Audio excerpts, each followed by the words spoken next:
Hello guys, welcome back. This is going to show here about to understand about to start to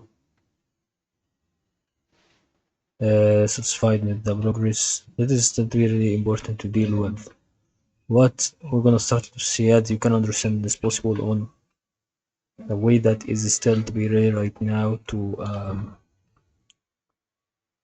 something that is ready to be on side,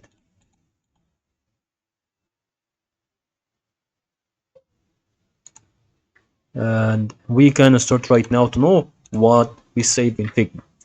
So how to save in Figma is really actually what you're gonna do is about click here, then click on file, then click on export. Okay, so really you can have at least one frame or one circle.